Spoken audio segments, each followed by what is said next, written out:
Buenos días, ¿cómo estáis? ¿Qué tal? ¿Qué tal? ¿Qué tal? Muy bien, muy bien. ¿Qué tal? ¿Qué tal? ¿Qué tal? Muy bien. Bien, genial, me alegro mucho. Estamos en Alcalá de Henares, Madrid, España, en el curso sobre la segunda tópica, estudiando el yo y el ello, punto 5. Hoy vamos a hablar de las servidumbres del yo. Y mi nombre es Virginia Baldomino, soy psicoanalista de la Escuela de Psicoanálisis Grupo Cero.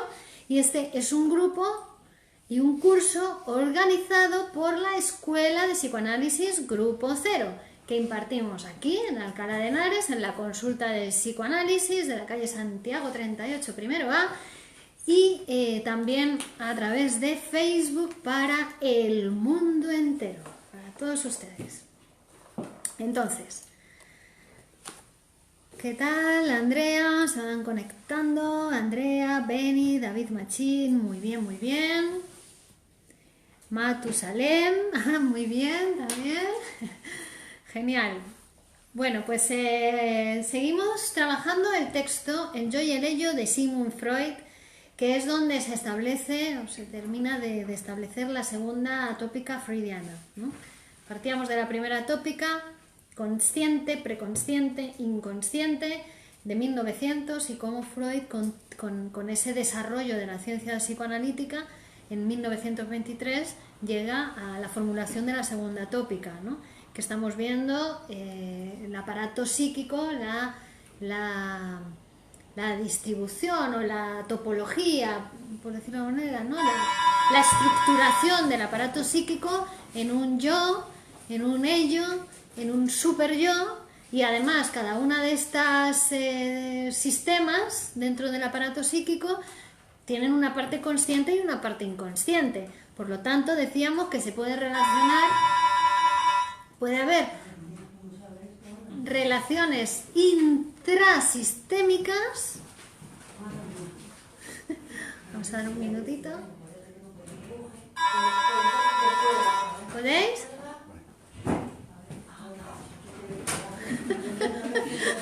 Muy bien, bravo. Otra vez nos descolgamos, si sabéis. Sí, hay veces que hay que descolgar. Bueno, entonces, relaciones intrasistémicas y relaciones intersistémicas. Vamos a mostrar el esquemita, porque es muy ilustrativo. El esquema de la segunda tópica del aparato psíquico. Espera un momento. Bueno.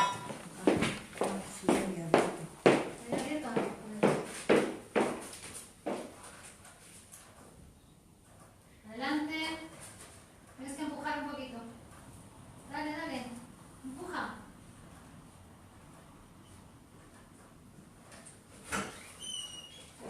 Hola, ¿Qué tal el cumple? muy bien. ¿Lo pasaste bien? Fenomenal. Claro. A ver, ¿qué tenemos aquí? Ahora, muy bien, energía.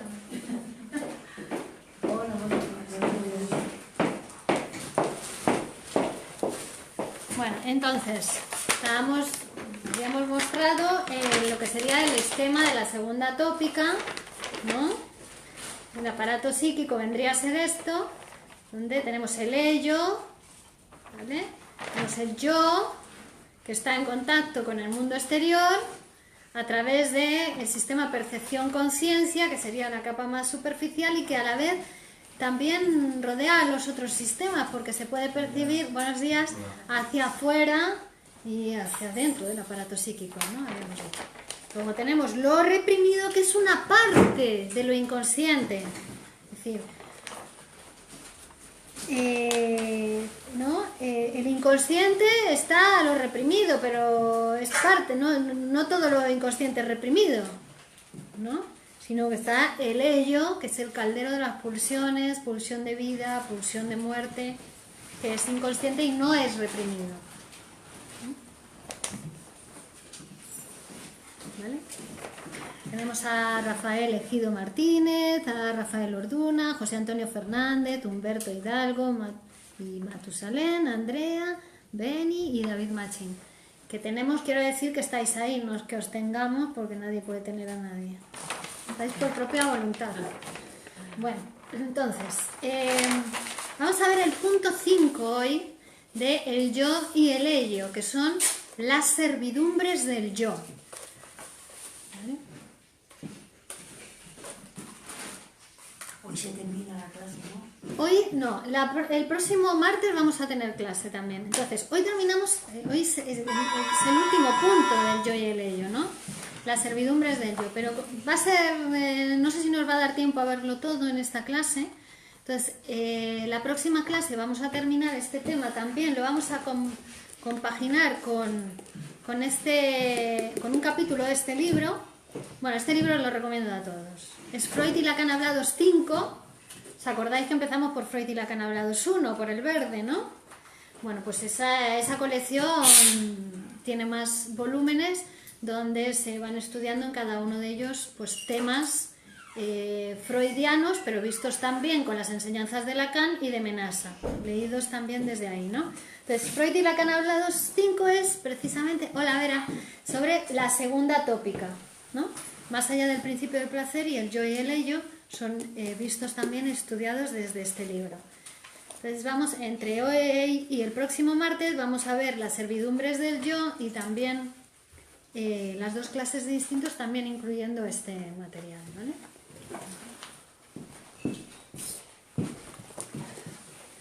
Y también si tenéis preguntas y comentarios sobre cuestiones que hemos ido viendo a lo largo del curso, las podéis traer el próximo día y conversamos sobre ellas. ¿Vale? Entonces, Vera, ¿tú habías visto esto? Vamos a recordar un esquema del aparato psíquico, ¿vale? Hemos ido viéndolo a lo largo del curso, los diferentes sistemas dentro del aparato psíquico, ¿no? Tenemos el ello, tenemos el yo, que está en contacto con la realidad exterior a través del sistema percepción-conciencia, lo reprimido, que es una parte del inconsciente, pero no es todo lo inconsciente, ¿no? Lo reprimido es inconsciente, pero es una partecita. Después está todo el ello, pulsión de vida, pulsión de muerte, que no es reprimido, pero es inconsciente. ¿Vale? ¿De acuerdo? Vale. Entonces hoy vamos a ver las servidumbres del yo, porque decimos el yo tiene un carácter especial porque se está intermediando entre la realidad exterior, entre las pulsiones del ello, pulsión de vida, pulsión de muerte, está lo reprimido. Pobrecito, sí. Pobrecito yo, a ver cómo se las arregla con toda esta situación, ¿no? Es un siervo, el yo. Hola, Carlos. Entonces, el yo está constituido por identificaciones. Se hace con identificaciones, el yo, ¿no? Identificaciones que sustituyen a las cargas abandonadas del ello. Es decir, nosotros libidinizamos a los objetos, a las personas, ¿no? Ponemos nuestra libido en torno a ese objeto, a esa persona. Pero después, cuando abandonamos el objeto, amamos a alguien, ¿no? Y después nos desenamoramos. Cuando abandonamos ese objeto, la libido se recupera y vuelve al yo, ¿no? Esas cargas abandonadas de libido, ¿no? Producen las identificaciones en el yo. Para no abandonar del todo al objeto nos quedamos con algo de él, ¿no? Las identificaciones siempre son al rasgo, a un rasgo. Me quedo con un rasgo de esta persona, un rasgo de aquella, una frase que me dijo no sé quién, ¿no? Y eso va constituyendo nuestro yo. Se hace a base de identificaciones. ¿Te puedo hacer una pregunta, Eugenia? Por favor. Una persona, por ejemplo, que pone su libido en un cantante famoso y se identifica y tal, no sé, También. puede pasar, ¿no? Que se siente identificado totalmente Claro. con esa persona y quiere ser ella. Claro, sí, o a lo mejor no totalmente ella, pero toma de ella la forma de vestir, o cómo lleva el pelo, cómo mueve la cabeza, cómo guiña el ojo, cualquier cosa, ¿no? Siempre a un rasgo. Al total de la persona no no se puede identificar, pero a un rasgo sí se queda con él. A veces parece que quiere ser él, digamos. Parece que sí, sí, a veces sí, parece, lo imita, ¿no? Quiere parecerse a él en todo. Puede ser a un famoso, puede ser al padre, puede ser... Es el que se quiere parecer a su hermano. Todo lo que hace el hermano lo hace él, ¿no?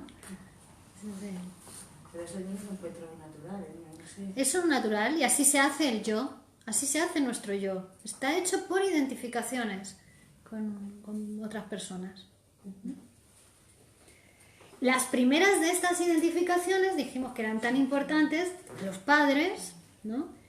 Que cuando nos tenemos que desprender de ellos, porque queda, digamos, como obligado en el proceso de constitución psíquica, separarse de los padres para salir al mundo, decíamos, hay una renuncia pero a medias, porque renunciamos a ellos en la vida real, pero en la vida psíquica, ¿qué hacemos?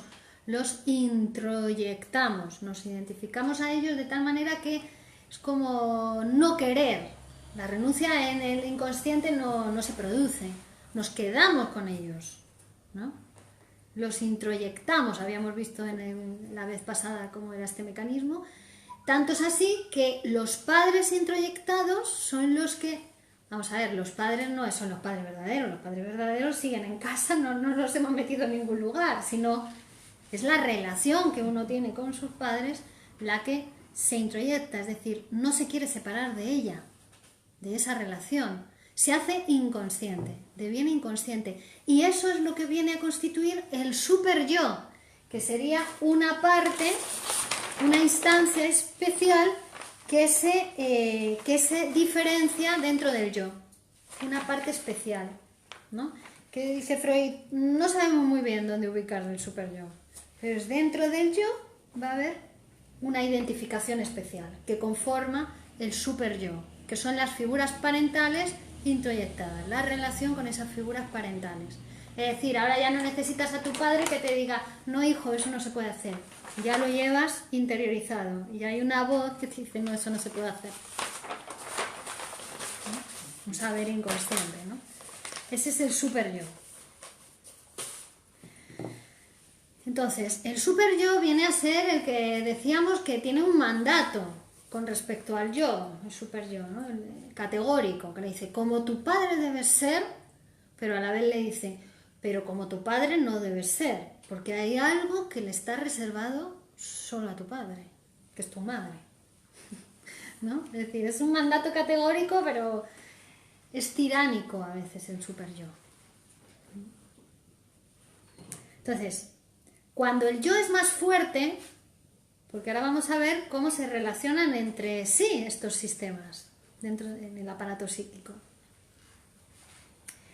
Entonces, cuanto más fuerte es el yo, más resistente es a las identificaciones.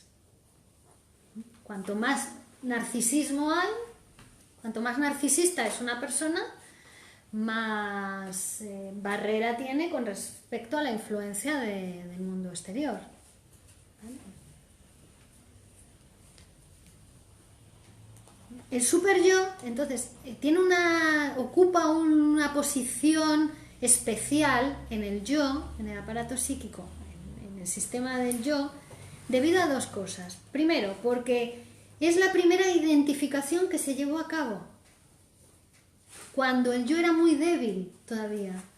El yo era prácticamente inexistente. Acordaros que el yo nace o se produce como consecuencia de la influencia del mundo exterior, pero nace del ello. Es decir, al principio es todo ello, todo pulsión de vida, pulsión de muerte, que es la que está en la sustancia viva, ¿no? Entonces, como consecuencia del efecto del mundo exterior, por identificaciones con los otros, se va constituyendo el yo. Pero al principio el yo es muy débil, ¿no? Entonces, las primeras identificaciones son con los padres. Por eso, esa identificación adquiere un papel especial dentro del yo, porque el yo era muy débil en ese momento. ¿Vale? Tanto que decimos que el super yo es el heredero del complejo de Edipo, ¿no? Que ha sido, como consecuencia de ese paso por el complejo de Edipo y esa necesidad de renunciar a la madre y al padre, ¿no? Que se constituye el superyo. Se introyectan, se renuncian, pero en la vida real, pero en la vida psíquica no se renuncia. Devienen inconscientes esas relaciones con el padre y con la madre.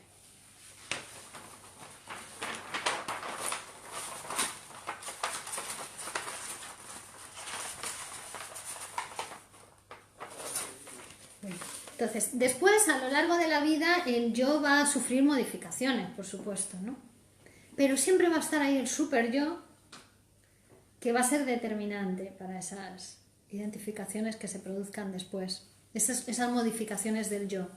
Siempre está ahí el super yo. Dice, tanto como para la vida sexual adulta, va a ser sobredeterminante la vida sexual infantil de ese sujeto. Está siempre ahí. No desaparece la sexualidad infantil. No es lo que pasó en el pasado, recordad, sino la infancia actual que va con uno. ¿Vale? O sea, para la vida sexual adulta es sobredeterminante la vida sexual infantil. Y para las modificaciones del yo va a ser sobredeterminante, va a estar ahí el super yo. También.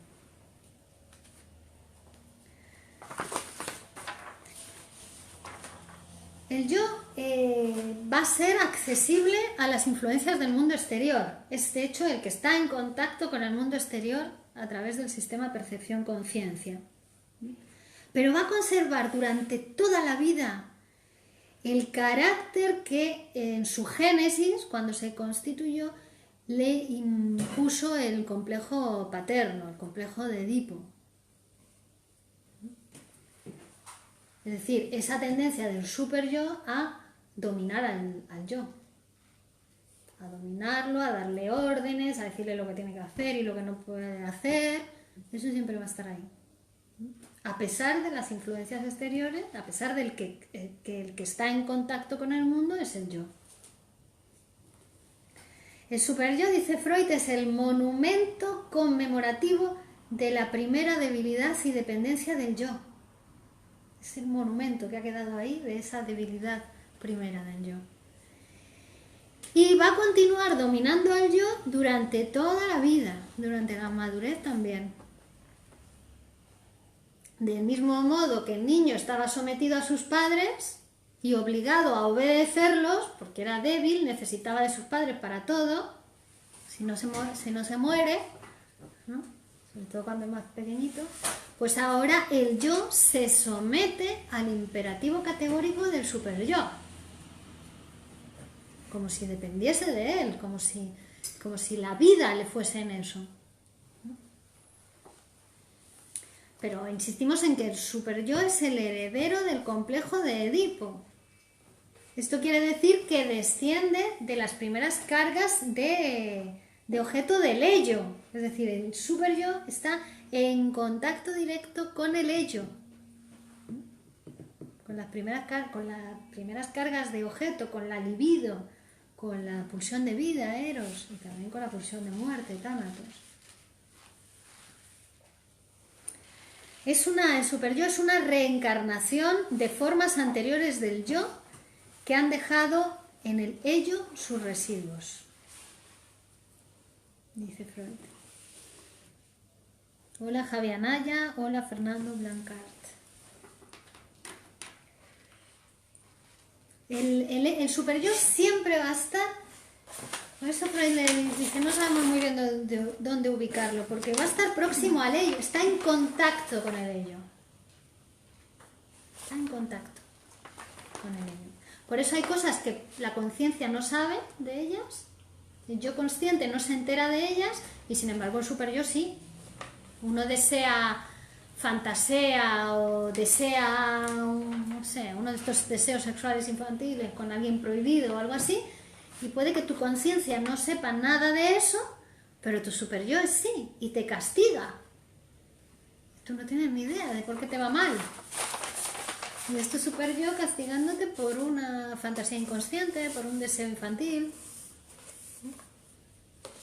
Es decir, el superyo sabe de los deseos sexuales, infantiles, reprimidos, porque está próximo al ello. penetra profundamente en el ello, superyo. Es decir, una gran parte del superyo es inconsciente también. Y está más alejado que el yo de la conciencia. El superyo está más alejado de la conciencia que el yo. Hay algunos hechos clínicos que se ven en la práctica psicoanalítica, en la clínica, que muestran la acción del superyo, muestran cómo actúa el superyo. Por ejemplo, uno de estos fenómenos es la reacción terapéutica negativa. Reacción terapéutica negativa. ¿Y en qué consiste? Consiste que cuando le damos esperanzas al paciente de que va a progresar bien su tratamiento o nos mostramos satisfechos por el tratamiento del paciente, contentos, empeora. Por eso no hay que decirle a los pacientes nunca que van bien en el tratamiento. ¿Pero es la regla general? Es la regla general. Ahí se ponen descontentos y empeoran. Entonces, al principio se atribuía, a ver, ¿y esto a qué se debe? Pues es que es una rebeldía frente al médico, un deseo de ser superior al psicoanalista, ¿no? Pero después se descubrió que no, que es que reaccionan en sentido inverso al progreso de la cura. ¿Por qué? Porque cada una de esas soluciones parciales que se van produciendo en el análisis, ¿no? Por interpretación a interpretación se van produciendo soluciones, ¿no? Parciales. ¿Qué hacen? Le proporcionan al paciente un alivio. Cada solución le hace estar mejor, sentirse más aliviado. O desaparecen determinados síntomas también. ¿Y qué pasa? Que esos síntomas estaban ahí por algo, o para algo. Hemos dicho que eran la solución que el paciente encontró para su conflicto, ¿no? Entonces, si tú le haces saber que va todo bien, que se está resolviendo el conflicto, que no sé qué, ahí hay reacción terapéutica negativa. ¿Por qué? Porque también esos síntomas, ese sufrimiento que tenía el paciente con los síntomas, venía a pagar algo, venía a cubrir una cuota de... Vamos a ver, ¿de qué? De sentimiento de culpabilidad. Que se pagaba así, ¿no? O sea, de la culpabilidad inconsciente. Lo pagaba con el sufrimiento, con el síntoma. Vamos a ver esto. Es decir, hay algo en estos pacientes que tienen reacción terapéutica negativa que se opone a la curación. ¿Por qué? Porque la curación es considerada un peligro. Curarse es considerado por el paciente, inconscientemente esto, un peligro. Bueno, a veces conscientemente también, ¿eh? Entonces, predomina en ellos la necesidad de la enfermedad frente a la voluntad, al deseo de curarse. Es decir, están las dos cosas. Quiere curarse, viene el análisis, viene el tratamiento porque se quiere curar, pero es más patente en ellos o más fuerte la necesidad de la enfermedad. Esto muchas veces lo hemos dicho. A los pacientes no hay que quitarles los síntomas, no hay que curarles los síntomas. Que el psicoanálisis su objetivo no es curar, su objetivo es psicoanalizar. ¿Por qué? Porque es el paciente el que tiene que conocerse, conocer cómo ha llegado a enfermar. ¿Para qué? Para poder transformarse, para poder transformar la máquina de hacer síntomas. El síntoma ya es una manifestación, como el sueño, como el lapsus. Pero lo que tiene que conocer es cómo hace esos síntomas, porque no, la máquina de hacer síntomas, que es para transformarse, para en vez de hacer síntomas, hacer otras cosas, ¿no? Con esa energía psíquica. Entonces, no, los síntomas van desapareciendo a medida que avanza, a medida que el paciente se va conociendo, se va transformando, van desapareciendo los síntomas, porque va adquiriendo nuevas formas de resolver sus conflictos psíquicos, que no son el síntoma. O sea que en ese caso sería una sustitución. Claro.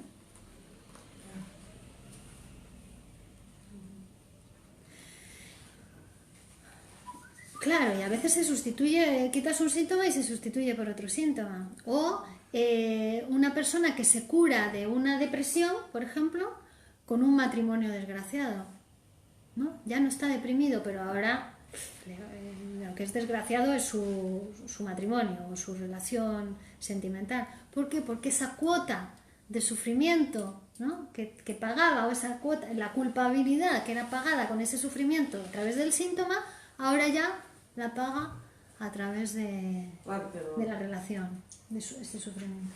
Pero entiendo que el objetivo de psicoanalizarse es buscar una sustitución sana. Claro, es Porque más si que no, es como sustitución, no eso, como dices, ¿no? Canalizar esa energía en otras cosas, transformándose uno, canaliza en otras cosas, porque si no es como perder totalmente la esperanza, ¿no? Porque creo que dice, pues que si hablamos de la terapia y se dice que, bueno, que a lo mejor sustituyes tu síntoma por un otro, pero que también te hace daño, pues entonces pues no sirve de mucho. Exactamente. Es más que sustitución, es transformación, ¿no? Es transformación de la máquina, porque la sustitución es un mecanismo psíquico que hay que incluir, pero también otros, la suma, ¿no? Es decir, es poner en juego, la salud sería poner en juego todos los mecanismos psíquicos que hay en el aparato, utilizarlos todos según qué momento, qué circunstancia, qué situación, qué es más conveniente para uno, ¿no? Pero sí, es más que es transformación. Es transformación. La reacción terapéutica negativa, esta que decimos que sucede cuando de alguna manera le haces saber al paciente que va bien, que está progresando, es el mayor obstáculo para la curación. Más incluso que esa inaccesibilidad que hemos dicho que produce el narcisismo, que es otro obstáculo para la curación. Cuando es muy narcisista el paciente, no permite que entres, ¿no?, con la interpretación ni con ningún tipo de influencia. Bueno, pues todavía es más fuerte este obstáculo, el de la reacción terapéutica negativa. Otros obstáculos son la conducta negativa para con el médico o la adherencia a la enfermedad, ¿no? También es tan gozoso el síntoma, le supone un goce sustitutivo tal que no lo quiere soltar, ¿no? Por eso también tiene que sumar otras formas de gozar para poder ir desprendiéndose de esa, que es la única que utiliza, ¿no? Que no es que no la pueda seguir utilizando, pero cuando es una cosa de cantidad, ¿no? Si solamente utilizas los mecanismos psíquicos, se enferma. Sí, a lo mejor no suelta porque no conoce otra forma de aliviar su problema, y en el momento que se transforma y ve que puede a través de otras, ¿no?, de otra forma aliviar eso, pues ya se tranquiliza, pero al principio no quiere soltar porque es el único mecanismo que conoces, claro, de alivio. Claro. Por eso digo sustitución, de sustituir ese mecanismo por otro. Sí, y suma, pero hay que poner sustitución y suma, porque tampoco es sustituir y volver a hacer lo mismo, es decir, empezar a utilizar otro mecanismo en exageración, porque también te va a producir enfermedad. Es, ahora tengo este y además tengo este, y a medida que avanzas tu psicoanálisis te vas dando cuenta de que también hay otros, ¿no? Sustituir y sumar, enriquecer, ¿no? Que son mecanismos psíquicos que están ahí, pero algo pasó en el sujeto que le hizo decantarse por la represión, por la conversión, por la forclusión, ¿no? En el sentido de que tiende a repetir siempre la solución del conflicto psíquico de la misma manera, ¿no? Entonces ahora va a tener posibilidades de ir sumando otras maneras. Y maneras más sanas, ¿no? Pues como dices, por claro, ejemplo, el arte, la poesía, sublimar, la danza, claro, sí, por ejemplo, manera, ¿no? claro, exacto. Se trata de un factor de orden moral, es una cuestión de orden moral, es decir, un sentimiento de culpabilidad que haya su satisfacción en la enfermedad y no quiere renunciar al castigo que supone la enfermedad.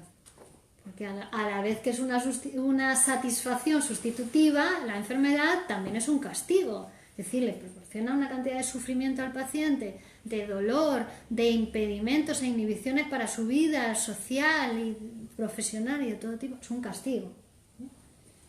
Entonces, claro, ese castigo calma su sentimiento de culpa inconsciente. Que es un sentimiento de culpa mudo. Esto es muy importante. Es decir, no es cuando uno se siente, ay, me siento culpable. No, es que no se siente culpable, se siente enfermo. Y no sabe que es porque se siente culpable. Exacto. Es inconsciente, es mudo. El sentimiento de culpabilidad no se manifiesta sino como una resistencia difícilmente reducible. Y es una resistencia contra la curación. Una fuerza muda en contra de la curación. Bueno, es muy difícil también convencer al enfermo de que su enfermedad persiste por ese sentimiento de culpa inconsciente porque no es consciente de ello, ¿no? Y siempre va a preferir la explicación de, no, es que el psicoanálisis conmigo no funciona. A mí no, es que ha fracasado conmigo el psicoanálisis, ¿no? Prefiere esa explicación a pensar que es un sentimiento de culpa inconsciente, ¿no? No se puede hacer nada directamente contra el sentimiento de culpa inconsciente, no se puede hacer nada. Lo vamos a ir haciendo indirectamente. ¿Cómo? Bueno, pues descubriendo poco a poco, paulatinamente, sus fundamentos inconscientes, lo que sostiene ese sentimiento de culpabilidad. Y así, poco a poco, claro, a base de interpretación, porque lo que interpretas es el deseo inconsciente que está reprimido, la interpretación es lo inconsciente. Entonces, con las interpretaciones, digamos que poco a poco el sentimiento de culpa va cediendo terreno, ¿no? Pero así, indirectamente, con el trabajo de interpretación.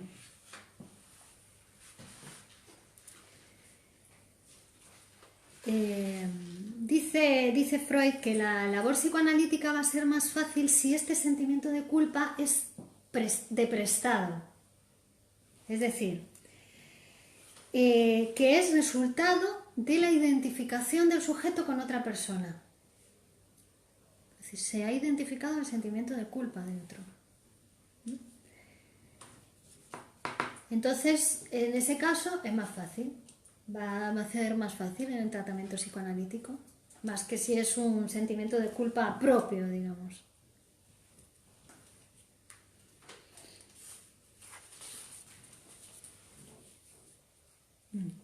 La génesis del sentimiento de culpa, dice, es frecuentemente el único resto difícilmente perceptible de la relación erótica abandonada. En el caso de que sea por identificación, ¿no? Se ha identificado a alguien y lo que queda de esa relación libidinal con ese objeto, y además difícilmente perceptible, es ese sentimiento de culpabilidad. Algo parecido a lo que veíamos el otro día que sucede en la melancolía. En la melancolía recordamos cómo era. El objeto nos abandona, o abandona al melancólico, el objeto amoroso, el objeto que bien sea una persona, puede ser un objeto, puede ser un ideal, lo que sea, lo abandona, así, ¿no? Y entonces el sujeto melancólico, en vez de retirar su libido de ese objeto, como sería lo normal en el proceso de duelo, ¿no? Retirar la libido del objeto, llevarla yo y sustituir por otro objeto, ese objeto perdido, sustituirlo por otro objeto en el que poner ahora la libido. No. El melancólico no sustituye, lo que hace es introyecta al objeto perdido, no lo quiere perder. Algo como lo que pasa con los padres, ¿no? Que constituye el super yo. Entonces lo introyecta y modifica su yo de acuerdo con el objeto perdido. Así cuando dice, soy una porquería, no sirvo para nada, soy lo peor del mundo, no está hablando de él, el melancólico, está hablando del objeto perdido con el que se ha identificado. al que ama, pero también lo odia porque lo ha abandonado, ¿no? Está esa ambivalencia.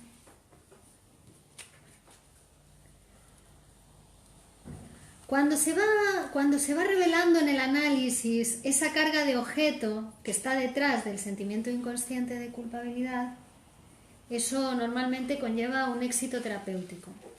En estos casos que decimos que el sentimiento inconsciente es de prestado, ¿no? Cuando se va viendo con qué relación objetal es la que ha dado lugar o la que mantiene ese sentimiento de culpa, pues va desapareciendo el sentimiento, ¿no? A medida que se va interpretando.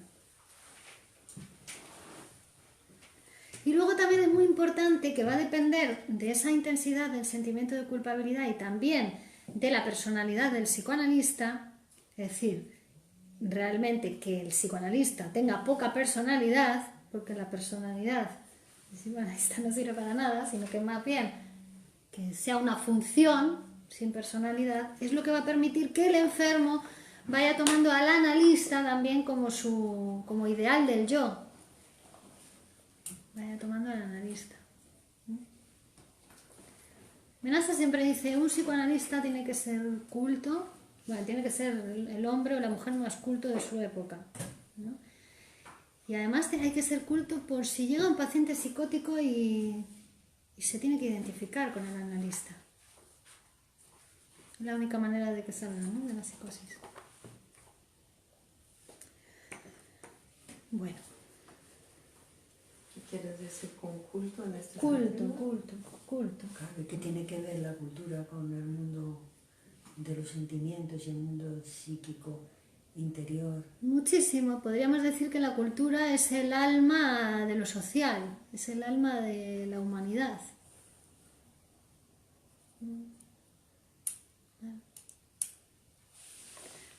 A ver.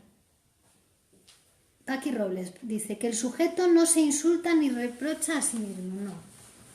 Insulta y reprocha, y cuando se mata el suicida tampoco se mata a sí mismo. Mata al objeto que lo ha abandonado, que eso es lo peor encima. Se mata creyendo que mata al objeto que lo ha abandonado. Eso cuando alguien se cura dice, madre mía, qué loco estaba. Si estaba pensando hasta en suicidarme, qué loco estaba. Sí, es que es una especie de psicosis la melancolía. Es muy probable que la conducta del superyo sea lo que determine la mayor o menor gravedad de una enfermedad. Que sea por la conducta, las exigencias del superyo. Vamos a ver algunas manifestaciones del sentimiento inconsciente de culpa en diversas circunstancias, ¿no? El sentimiento normal consciente de culpa sería la conciencia moral que todos tenemos, ¿no? Que eso no pone ninguna dificultad a la labor terapéutica. Me siento culpable, eso no pone dificultad, ¿no? Esa conciencia moral siempre reposa en la tensión entre el yo y el superyo. El yo y el superyo. Y es una condena del yo por parte del superyo. El superyo le dice, has hecho esto mal, y el yo se siente culpable. Es su superyo el que le habla al yo, el que le condena al yo. El sentimiento de inferioridad que padecen muchas personas, que se sienten inferiores, también tiene que ver, está en relación con esa tensión entre el yo y el superyo. El superyo le dice al yo que es inferior, o el yo se compara con el superyo, que le tiene idealizado, y entonces nunca llega a ser lo suficientemente bueno, nunca llega a ser lo suficientemente inteligente, lo suficientemente grande, pues se compara con el superyo, ¿no? También radica ahí el sentimiento de culpabilidad. Perdón, de inferioridad. El sentimiento de culpabilidad es intensamente consciente en dos afecciones, en la melancolía y en la neurosis obsesiva. Es decir, que dicen, el neurótico obsesivo dice, ¿no?, siente culpa muy constantemente, muy permanentemente. Y el super yo hace objeto de su ira al yo. Y a veces es tremendamente cruel con el yo, tremendamente, hasta llegar a matarlo, la melancolía. Hasta llegar a matar, claro, para matar al yo, tiene que matar a todo el sujeto. Muy cruel, el super yo en algunos casos, ¿no? Pero hay diferencias entre la melancolía y la neurosis obsesiva en cuanto a esta relación entre el yo y el super yo. En ciertas formas de la neurosis obsesiva, como decíamos, trastorno obsesivo compulsivo o TOC, que ahora está muy de moda este término, es muy intenso el sentimiento de culpabilidad, sin que exista nada en el yo que aparentemente justifique eso. Si yo no he hecho nada, bueno, eso son personas intachables, ¿no? En su conducta. Y sin embargo, viven permanentemente con ese intenso sentimiento de culpabilidad, que es lo que le lleva a pedir auxilio al psicoanalista, al paciente.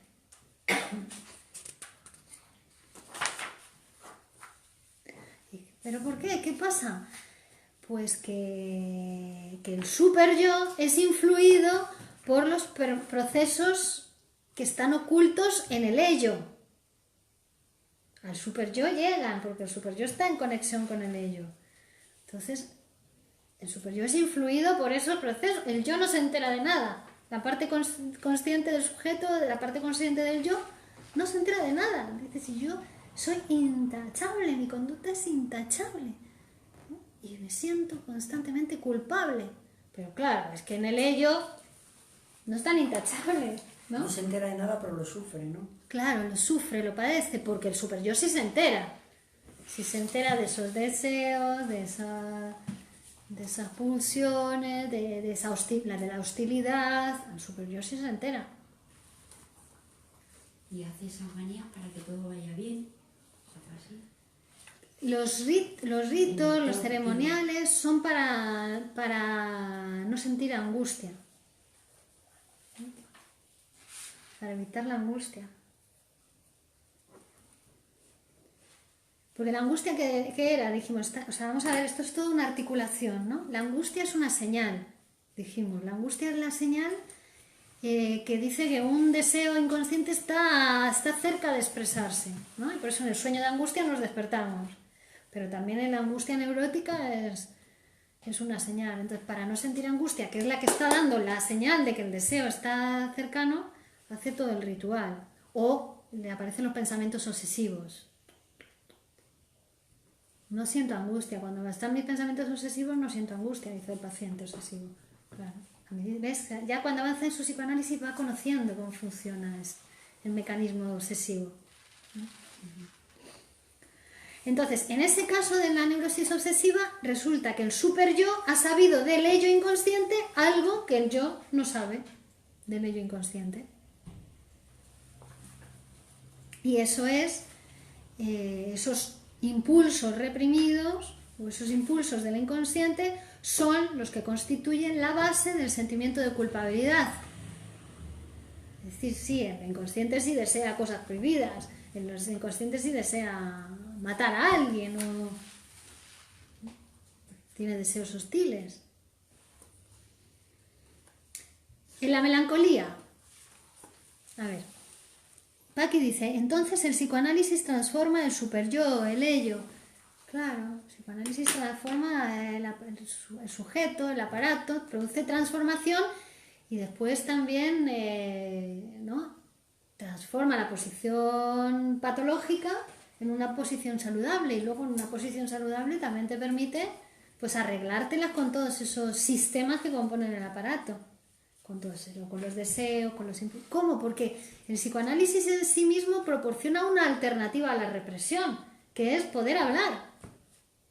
Es un goce nuevo que descubre el paciente en el análisis. Hablar, psicoanalizarse. Pasar las cosas por la palabra, ya no necesita actuarlas. Hablarlas es como actuarlas. Claro. Pero ¿cómo se puede hablar de una cosa cuando no se sabe? Pues en vez de hacer en tu vida real tu odio, tu hostilidad, tenerla con tus familiares No lo sabes, pero se ve en la relación, se ve, padece la relación con los familiares, padece de esa hostilidad, de ese odio. Ahora vas al análisis y habla, jo, mi padre lo mataría, mira lo que me ha hecho, no sé qué, no sé cuántas. Sales del análisis y ya está. Y la relación con tus familiares es otra. Sí, o no hablas abiertamente a lo mejor de este odio, de esta fantasía, pero hablan los síntomas, ¿no? También en la terapia. Hablan los síntomas, los sueños, los síntomas. Claro, a través de los sueños. Si no eres totalmente... Se elabora, he soñado que aparecía no sé quién, que es claramente un sustituto del padre, ¿no? Por ejemplo, en el sueño, pero inconscientemente a través del sueño también y del análisis del sueño se va elaborando esa cuestión, esa hostilidad o esa, lo que sea. Es una alternativa en sí a la enfermedad, el análisis. Paqui dice, y es en él donde se ve el efecto, claro, en el yo, digo, se ve el efecto en la vida del paciente. Bueno, en el análisis no nos interesa, como siempre decimos, no nos interesa, no vamos a ir a la vida a ver si es verdad, si hay cambios o si es verdad lo que dice o no. No interesa, lo que nos interesa es el discurso del paciente, nuestro campo de acción. Entonces, donde vemos la transformación es en el discurso.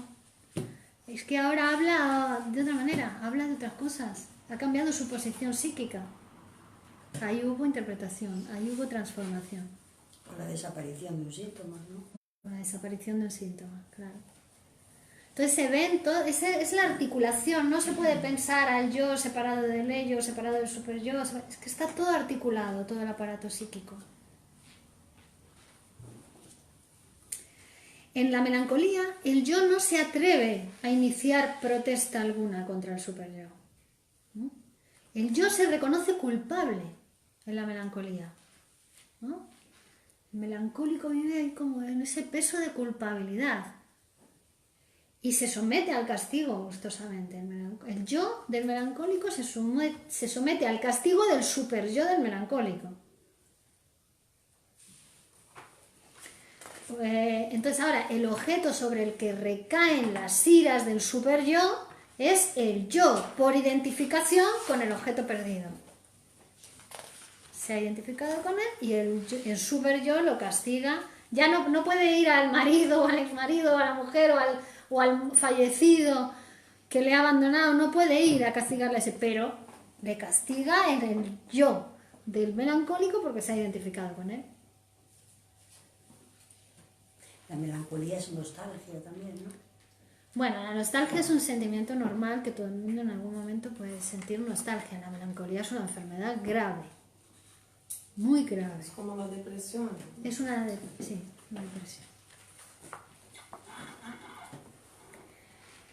Entonces, en la neurosis obsesiva, estamos comparando, ¿no? Melancolía, neurosis obsesiva. En la neurosis obsesiva, los impulsos repulsivos, ¿no? La hostilidad permanece exterior al yo. No se ha identificado con el objeto como en la melancolía, que se lo ha comido, sino que en la neurosis obsesiva el objeto sigue estando fuera del yo. Entonces el obsesivo es a veces sádico con la pareja, ¿no? Le repite hasta que el otro dice, no puedo más, déjame ya, por favor, ¿no? Es decir, tiene el objeto fuera, no lo tiene dentro, el obsesivo.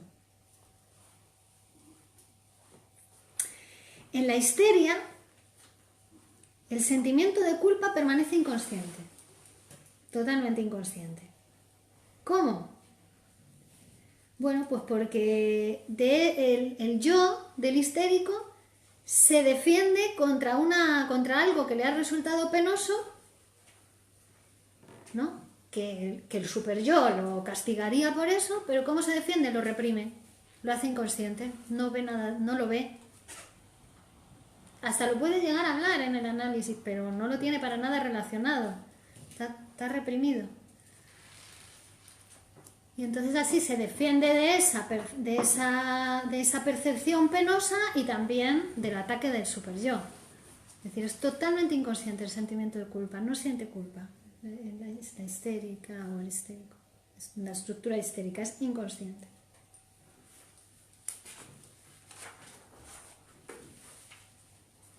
El yo siempre que hace represión, siempre que lleva a cabo las represiones, porque la hace el yo, es al servicio del super yo. Ahí está actuando como un siervo del super yo. Paqui dice, claro. Drosel Nimes, hola, ¿qué tal? Y Rafa Cáceres. Seguimos con la comparación neurosis obsesiva, histeria, melancolía, estamos comparando. La neurosis obsesiva predominan los fenómenos de la formación de reacciones, que era lo que decíamos. Se construyen nuevas reacciones frente a esos síntomas. Es muy productiva la producción de esos pensamientos obsesivos, que además se desplazan, te obsesiona una cosa y después puede aparecer otro pensamiento, ¿no? Se va curando de eso, pero aparece otro pensamiento obsesivo diferente. Rituales, ceremoniales, hay mucho desplazamiento en la neurosis obsesiva. Es decir, puede ir, como en la fobia también, ¿no? Puede ir ampliando cada vez. Al principio tenía que hacer el ritual de contar 10 veces cada vez que apagaba la luz. Y después ya son 10 veces de la luz, pero ahora tiene que cerrar 8 veces la puerta, abrir y cerrar, y después tiene que, ¿no? Se va ampliando. Esos son castigos, ¿no? Los rituales pueden ser también interpretados como castigos. Claro, claro. Hay las dos cosas, satisfacción y castigo. ¿Y las fobias tienen que ver con la melancolía? No, la fobia es una estructura diferente a la neurosis obsesiva y a la melancolía. Es otra estructura donde también hay represión y hay frente a la angustia, que es siempre angustia de castración, como vamos a ver, pues se desplaza a un objeto fóbico. Entonces, en vez de ahora sentir angustia así indiferenciada, se siente miedo por un objeto, un caballo, o las serpientes, o montar en avión, y ya queda controlada la angustia de esa manera. De alguna manera, al adscribirla a un objeto fóbico, la controla. Pues ya, pues no sale a la calle. Lo que me da miedo es salir a la calle, bueno, pues no salgo a la calle. Lo que me da miedo es montar en un avión, bueno, no monto en un avión. Pero ya está tapando, es para tapar su posición frente a la angustia, que es lo que no ha podido tolerar. ¿No?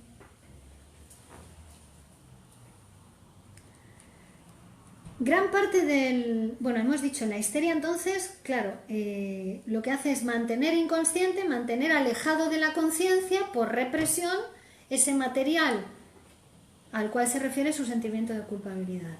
Y entonces ese sentimiento de culpabilidad también es inconsciente. Gran parte del sentimiento de culpabilidad es normalmente inconsciente en todos, ¿no? Sabemos por sus efectos de él. No sé. Me han puesto una multa de tráfico. Por ejemplo, sabemos de él por los efectos en la realidad que tiene el sentimiento de culpa inconsciente. Y tiene que ver la génesis, tiene que ver con la génesis del superyo, es decir, con lo edípico, con los sentimientos propios del complejo de Edipo, de hacer con la madre y de matar al padre. Tiene que ver con eso, el sentimiento de culpabilidad inconsciente. El hombre es mucho más inmoral de lo que cree, la mujer también, ¿eh? O sea, en general, el hombre es mucho más inmoral de lo que cree y mucho más moral de lo que supone el psicoanálisis. Es decir, a la vez de mucho más inmoral y mucho más moral de lo que creemos. ¿No? Tanto en el bien como en el mal va la naturaleza humana mucho más allá de lo que el individuo supone. Es decir, mucho más allá de lo que el yo consciente puede percibir a través de la conciencia. El sentimiento inconsciente de culpabilidad puede hacer de una persona un criminal. Fijaos. Y no que uno cometa un delito y después se sienta culpable. No, no, no. que es el sentimiento de culpabilidad el que te puede llevar a cometer el delito en la realidad. Para que te castiguen. Exacto. Por la búsqueda de castigo, para calmar ese sentimiento de culpabilidad. Los psicópatas, ¿no? Bueno, fíjate, podríamos pensarlo así, porque realmente el psicópata se dice de él que no tiene culpa, que no tiene Sí, que él sentimiento de está culpa. obligado a hacerlo también. Que no controla Pero la podría presión. ser que por sentimiento de culpa cometan los crímenes. Habría que ver en cada psicópata cómo es. En muchos criminales, sobre todo jóvenes, hemos descubierto un fuerte sentimiento de culpabilidad que existía antes de cometer el delito y no a consecuencia del mismo. Como si para el sujeto fuera un alivio poder enlazar ese sentimiento inconsciente de culpa con algo real, actual, con el castigo. El superyo es independiente del yo consciente, y está íntimamente ligado al ello inconsciente. El superyo. Es una parte del yo, como hemos visto, ¿no? Entonces, representaciones verbales, conceptos, abstracciones, llegan al superyo antes que a la conciencia. Pero la carga, la energía de carga, la carga psíquica, la energía siempre proviene del ello. Es lo que mueve el aparato psíquico. Pulsión de vida, pulsión de muerte. Siempre proviene del ello. El sentimiento de culpabilidad viene a ser la percepción correspondiente a la crítica que hace el superyo al yo. El superyo desarrolla un extraordinario vigor contra el yo. Un extraordinario vigor. El superyo es algo, la moral es algo de lo que hay que curarse. De lo que hay que psicoanalizarse porque es muy tremenda y mata mucho, mata a muchas personas. Y las personas que han sido responsables de tanta matanza en este mundo y luego no tienen ningún sentimiento de culpabilidad ni nada. No. O sea, de un genocida o... No, que encontraron alivio probablemente, así como decía el compañero, Claro. a ese sentimiento de culpa. Puede verse así, ¿eh? Claro, y ellos no se sienten, claro, conscientemente no se sienten culpables, claro. Una vez que ha pasado todo lo que ha pasado, ellos siguen sintiéndose bien. Los Digamos, psicópatas no sienten culpabilidad, ¿no? Claro, Ni empatía. ¿sabes? claro. Sí, porque bueno, si es una... Hay delitos que se cometen en lo social y después se ve que esa persona se enferma, ¿no? También por culpa, porque es muy difícil tocar lo social y hacer una gran cagada en lo social y no enfermarse después o no volverse loco, ¿no? Es muy difícil. Yo qué sé, yo veo algunas personas que salen hablando que han sido responsables de muchas cosas y encima tienen autoridad moral para creerse. Sí, pero a lo mejor eso es un espejo que hacen a cada sociedad. Luego por dentro su realidad es totalmente distinta. Claro, Y es triste. A lo mejor lo que muestra, O se enferman de una enfermedad física. Los psicópatas tienen capacidad de hacer ver otra cara de lo que realmente están viviendo, ¿no? Es que eso, ¿no? Pueden parecer que están bien, pero en realidad es un tormento, un infierno. Lo que viven. Digo yo, no sé. Hay que analizar cada caso. El psicoanálisis Claro. también nos enseña a no generalizar porque hay que ver, porque el delito puede ser un delito por sentimiento de culpa, cometer el delito y se calma, ¿no? He recibido el castigo, pero un reincidente que reincide, No, que pero de mata, todas que formas, mata, no que... todos los ¿cómo es? asesinos son psicópatas, claro. No, ni todos los psicópatas son asesinos. Exactamente. Que te puedes encontrar a 4 o 5 psicópatas en tu día tranquilamente. Madre mía. Y no ha matado a nadie. No ha matado a nadie por hacer el delito. Sí, no ha matado a nadie, Pero te matan a la vez. Sí, pero va matando de otra manera, digámoslo así, más Claro. silenciosa, ¿no? Más Claro, silenciosa, ¿no? claro, A claro. Charles Manson no le pudieron juzgar por ninguna muerte y por lo visto él lo Claro, porque él no las había hecho físicamente, matanzas ¿no? en grupo y tenía una secta. Él era el que organizaba todo, pero él no mataba a nadie. Claro. Ajá. Sí, él no lo hizo, pero Claro, fue responsable, sí, digamos. son peores, claro. Claro. El que da el arma lo hace. Efectivamente. Muy bien. Sí, Sí, sí, claro. Vale. Bueno, entonces, en la melancolía, un superyo extremadamente enérgico y que ha traído hacia sí a la conciencia, claro, está todo puesto en el superyo, en esa voz, ¿no?, enérgica, castigadora, y se encarniza implacablemente contra el yo, como si se hubiera apoderado de todo el sadismo disponible en el individuo. Bueno, vamos a ver luego cómo se relaciona esto con pulsión de muerte, pulsión de vida. ¿No? Se apodera el superyo de todo el sadismo, de todo el instinto sádico, de toda la pulsión de destrucción contra el yo. Entonces ahí vemos que en ese caso, en el superyo reina la pulsión de muerte, pulsión de destrucción, separada, que dijimos siempre tienen que ir juntas para trabajar para la vida. Pulsión de vida y pulsión de muerte siempre van juntas, van mezcladas.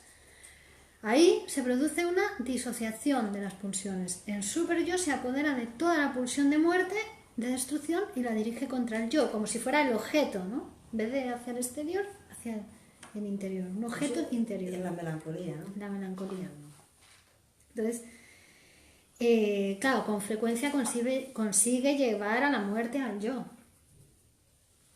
Si no se pone un tratamiento, muy fácil acabar en el suicidio, ¿no? La melancolía. Y a veces también el yo, otra forma que tiene de liberarse de ese tirano, del superyo, es a través de la manía. Es decir, cuando sucede el trastorno bipolar o la psicosis maníaco-depresiva, ¿no? Que son fases sucesivas y alternas de depresión, manía, depresión, manía. En la manía, ¿qué pasa? Todo lo contrario, el yo se libera del superyo y entonces hay una euforia, una alegría, se pone a hacer actividades también de una manera alocada, ¿no? Frente a esa tiranía del superyo del que se ha visto liberado. Y suele ser una fase también temporal y después se sucede de nuevo con fase depresiva. Depresión, o sea, psicosis maníaco-depresiva es esta. Y es esa lucha, yo, superyo. Yo tirano, o sea, superyo tirano dominando al yo, y fase donde el yo se libera del superyo tirano. Entonces, en el cáncer, ¿no? El cáncer siempre está precedido por una depresión, una melancolía. Melancolía psíquica, que su otra cara viene a ser la depresión del sistema inmunológico. No puede luchar, el sistema inmunológico no puede luchar contra las células mutadas, que células mutadas hay todos los días en nuestro cuerpo, se producen células defectuosas y el mismo sistema inmunológico las elimina, las fagocita, se las come o por apoptosis celular, la propia célula se sacrifica en beneficio del resto del organismo. Pero claro, cuando el sujeto está deprimido psíquicamente, el sistema inmunológico también se deprime y no puede atacar a las células mutadas. Y hay una acumulación de células mutadas. Pero es que a la vez en el cáncer, además de la depresión del sistema inmune, hay un enloquecimiento celular. Es decir, las células mutadas se producen de una manera loca. Se llama psicosis celular, pero también es un poco alternancia manía, depresión manía, melancolía manía en el cuerpo. Lo psíquico sobredetermina también el funcionamiento de la celular y El estado de salud, digámoslo así. el estado de salud general.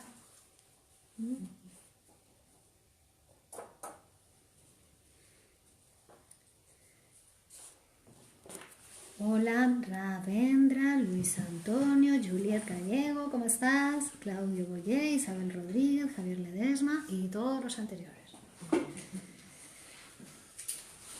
Y en determinadas formas, y ya con esto terminamos por hoy, seguimos el próximo día porque es un tema muy intenso y que hay que ir profundizando poquito a poco. En determinadas formas de la neurosis obsesiva, los reproches de la conciencia moral también son penosos y atormentadores, ¿no? Pero inversamente al melancólico, el neurótico obsesivo nunca busca la muerte. Está, podemos decir, vacunado contra la muerte el neurótico obsesivo.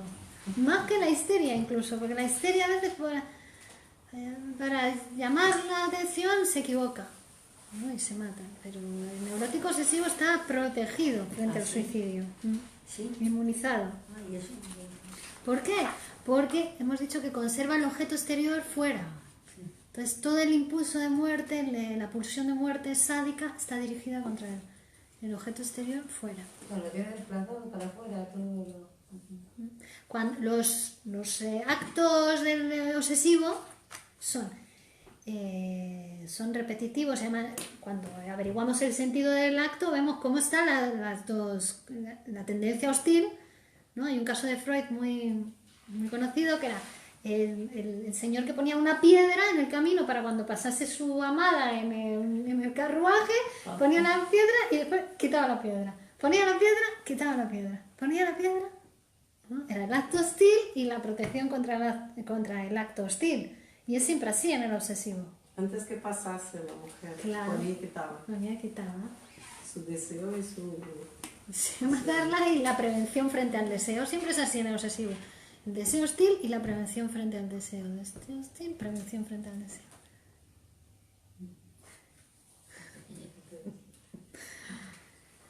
Bueno, dejamos aquí por hoy, ¿vale? Continuamos el próximo día. Y ya sería la última clase de este curso. Pero habrá más. Ya estamos preparados. Bueno, muy bien. Gracias a todos. Continuamos el próximo martes. Gracias a ti. A nosotros. Buen puente. Muchas gracias. Chao.